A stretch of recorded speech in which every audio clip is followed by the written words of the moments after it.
సంవత్సరాల తరబడి ఎన్ని మందులు వాడినా మీ మోకాల నొప్పులు తగ్గట్లేదా? ప్రాణ పెయిన్ క్లినిక్ లో అత్యాధునిక చికిత్స. తొలకరి కురవగానే కర్నూలు జిల్లాలో వజ్రాల వేట మొదలవుతుంది. వయసుతో సంబంధం లేకుండా మగ ఆడ అనే తేడా లేకుండా అనేక మంది వజ్రాల కోసం వెతుకులాట ప్రారంభిస్తారు.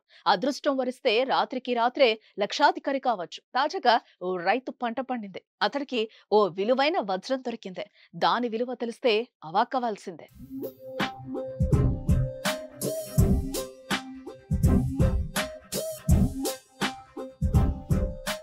ఎప్పటిలాగే ఈసారి కూడా వర్షాలు కురవగానే కర్నూలు జిల్లాతో పాటుగా అనంతపురం జిల్లాలో వజ్రాల కోసం ప్రజలు గాలింపు మొదలెట్టారు.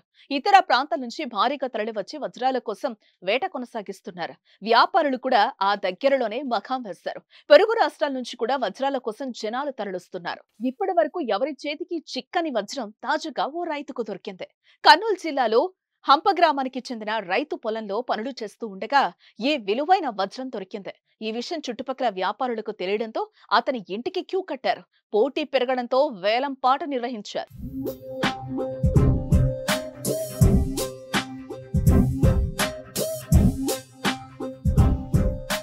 పెరవలికి చెందిన వ్యాపారి వేలం పాటలో 5 లక్షలు 2 గ్రాముల బంగారం రైతుకి ఇచ్చి ఆ వజ్రాన్ని దక్కించుకున్నాడు. దీని విలువ బహిరంగ మార్కెట్లో ఇంకా ఎక్కువ ఉంటుందని సమాచారం. సుమారు 10 లక్షలు ఉండే అవకాశం ఉంటుందని అంచనా వేస్తున్నారు. ఏదేమైనా ఒక్క వజ్రంతో రైతు లక్షాధికారిగా మారిపోయాడు. ముందు ముందు మరెంత మందికి అదృష్టం దక్కుతుందో చూడాలి.